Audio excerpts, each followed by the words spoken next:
Hello guys, nandito ako sa garahe para ito ang mga 4 or 5 steps paano mag-heel flip. Step 1. Lagay ko muna dito. Step 1. Practice popping your board. Yung back foot mo, regular ako eh. Yung back foot mo, nandito. Hindi dito.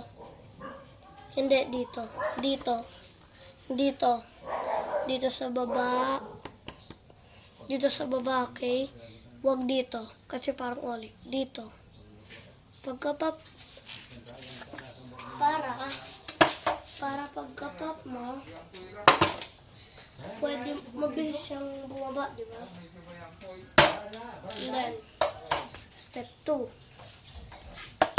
Flicking. Okay, dito. Harap ko sa inyo yung board. Ito sa gitna ng board. Nandito yung back foot natin, di ba? Dito, di ba?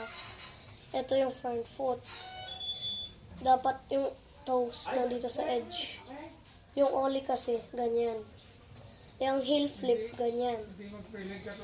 Oh, para, pag kunwari, ollie ka, practice ollie muna. Then, pag gusto mo mag-heel flip, practice flicking. O, diba? Nandito yung back foot mo. Regular or goofy, heel flip. Huwag ganyan, ha. Dapat yung front foot mo nasa gitna or kahit saan or dito. Basta ilalagay mo yung toes sa edge. Then, roll, drag, then flick. Roll, drag, flick. Parang ganito na. Alam mo na yun, ha? Dito yung back foot sa baba para mabilis siyang bumaba. Hindi siya andoon sa pinakadulo. Nandito lang siya.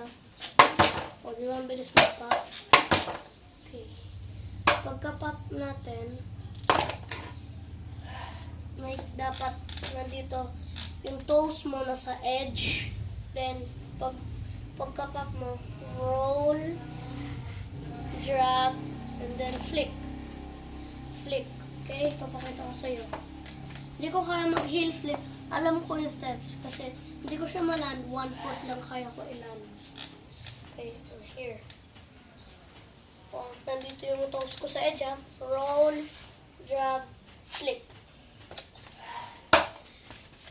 Yun ang step 4. 4 steps. Bye, guys.